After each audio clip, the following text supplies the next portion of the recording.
소비자 잉여에 대해서 설명하겠습니다. 왼쪽 그림의 경우에 소비 곡선을 나타냅니다. 가격이 1,700원일 때 한 개가 소비가 됩니다. 그리고 가격이 800원일 때 10개가 소비되는 것을 표시하고 있습니다. 첫 번째 소비자의 경우 실제로는 1,700원을 지불할 용의가 있었는데 800원의 볼펜 하나를 구입했습니다. 그래서 첫 번째 소비자 잉여 C1은 원래 지불할 용의가 있었던 가격 1,700원에서 실제로 지불한 가격 800원을 빼면 900원이 첫 번째 소비자의 잉여가 됩니다. 이런 방식으로 10명의 소비자 전체의 잉여는 우측식에서 보는 것처럼 C1, 즉 첫 번째 소비자 잉여부터 10번째 소비자 잉여까지를 모두 합하면 되는데 여기에서는 4,500원이 계산이 되었습니다. 그 4,500원은 오른쪽 그림에서 삼각형 APB가 됩니다. 소비자 잉여란 소비자가 어떤 상품을 구입하기 위해 지불할 용의가 있는 금액에서 실제로 지불한 금액을 뺀 나머지로 계산이 됩니다. 소비자와 그와 같은 교환에서 얻은 이익을 의미하는데 위 오른쪽 그림에서 삼각형 APB의 면적에 해당됩니다. 오른쪽 그림을 보면 AOQB는 전체로 소비자가 얻은 효용을 표시하고 있고 그 중에서 OPBQ 사각형은 볼펜 구입을 위해 실제로 지불한 금액을 나타냅니다. 그래서 전체 AOQB 면적에서 볼펜 구입을 위해 지불한 금액 OPQB를 뺀 그 윗부분 APB가 소비자 잉여가 됩니다. 다음으로 생산자 잉여에 대해서 설명하겠습니다. 왼쪽 그래프는 공급 곡선을 나타냅니다. 즉, 가격이 높을수록 공급 양이 늘어납니다. 첫 번째 생산자 P1의 경우 실제로 800원을 받으면 한 개의 볼펜을 공급할 용의가 있었습니다. 그런데 실제로는 1,700원을 받고 볼펜 한 개를 공급했습니다. 그러니까 1,700원에서 800원을 뺀 900원이 생산자 잉여 P1이 됩니다. 생산자 잉여란 생산자가 어떤 상품을 공급하면서 실제로 받은 금액에서 최소한 받아야 하겠다고 생각한 금액을 뺀 나머지로 계산됩니다. 생산자가 그와 같은 교환에서 얻은 이익을 의미합니다. 그래서 위 그림에서 빗금친 삼각형 PAB의 면적이 생산자 잉여에 해당됩니다. 오른쪽 두 번째 설명에서 생산자 전체의 잉여 PAB는 첫 번째 생산자의 잉여 P1부터 10번째 생산자의 잉여 P10까지 합한 금액으로서 4,500원이 생산자 전체의 잉여가 됩니다.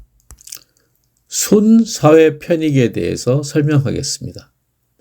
오른쪽 그림에서 중간 부분에 생산자 잉여는 PAB로 표시되고 맨 오른쪽 그림 APB가 소비자 잉여입니다. 순사회 편익은 이와 같은 소비자 잉여와 생산자 잉여를 합한 것입니다. 어떤 상품의 교환에서 그 사회 구성원 전체가 얻는 순편익을 의미합니다. 수요 곡선과 공급 곡선 사이로 만들어진 전체 삼각형 APF-의 면적이 순사회 편익이 됩니다. 가격 상한제는 어떤 상품의 가격이 정부가 고시한 수준 이상으로 올라가지 못하게 만드는 제도입니다. 이 제도가 시행되면 상품을 구할 수 없는 품귀 현상과 암시장 거래와 같은 부작용이 발생할 수 있습니다. 가격 하한제는 어떤 상품의 가격이 정부가 고시한 수준 이하로 내려가지 못하게 만드는 제도입니다. 최저임금제와 같은 것이 가격 하한제입니다. 이 경우는 초과 공급의 문제가 발생합니다. 공급 곡선과 수요 곡선이 가격 상한제로 인해서 어떤 영향을 받는지 살펴봅시다. 이 사례에서 가격 상한제는 16, 즉 16,000원으로 정해졌습니다. 공급 곡선, 빨간 곡선을 봅시다. 원래 공급 곡선은 2만 원까지 수요가 있어서 이때까지 공급을 할 수 있지만 16,000원의 가격 상한제가 제한이 걸렸습니다. 그래서 가격 상한제가 없었더라면 30개의 공급이 있었을 텐데 가격 상한제로 16,000원을 최대한 받을 수 있는 금액으로 정해버렸기 때문에 23통까지만 아이스크림이 공급이 되는 것을 그래프가 보여주고 있습니다. 그러니까 30통의 아이스크림의 수요가 있는데 실제로는 23통만 아이스크림이 공급되었기 때문에 가격 상한제로 인해서 품귀 현상이 벌어지고 또 암시장에서 다른 가격으로 아이스크림이 거래가 되는 부작용이 발생할 수 있습니다. 검정색 수요 곡선을 봅시다. 원래 공급 곡선과 수요 곡선의 균형점은 가격이 20, 즉 2만 원입니다. 그런데 16,000원으로 가격을 규제했기 때문에 30개의 수요가 39개의 수요로 늘어난 것입니다. 초과 수요가 발생한 것입니다. 이처럼 가격 상한제를 실시하면 공급 곡선과 수요 곡선의 왜곡 현상이 발생합니다. 가격 상한제와 같은 규제가 순사회 편익에 어떤 영향을 미치는지 알아보도록 하겠습니다. 오른쪽 그래프는 공급 곡선과 수요 곡선을 나타냅니다. 그래서 두 곡선이 만나는 점, 가격은 20, 즉 2만 원, 그리고 수요와 공급량은 30개일 때 균형을 이루게 되어 있습니다. 자, 그런데 이 20, 즉 2만 원이 16,000원, 16으로 가격 상한제가 실시되었습니다. 그러다 보니까 공급이 23으로 줄어들었습니다.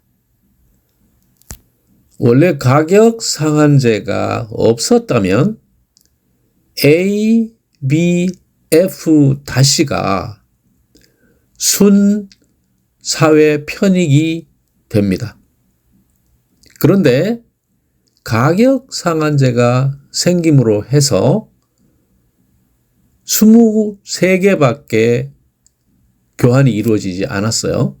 그래서 가격 상한제 실시 후 교환에서 나오는 순사회 편익은 빗금친 사다리꼴 A, B, C, D로 줄어들었습니다.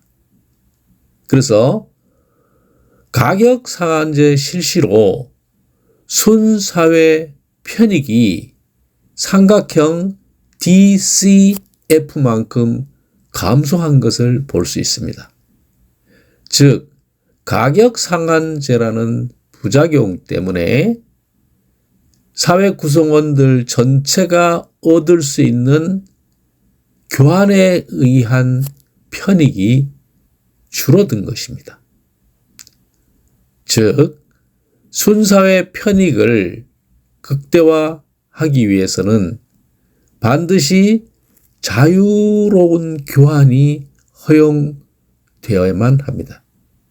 그래서 아담 스미스의 보이지 않는 손에 의해서 시장이 자율적으로 사고 팔고 교환이 이루어질 때 순사회 편익이 극대화된다는 것을 이 이론이 보여주고 있습니다.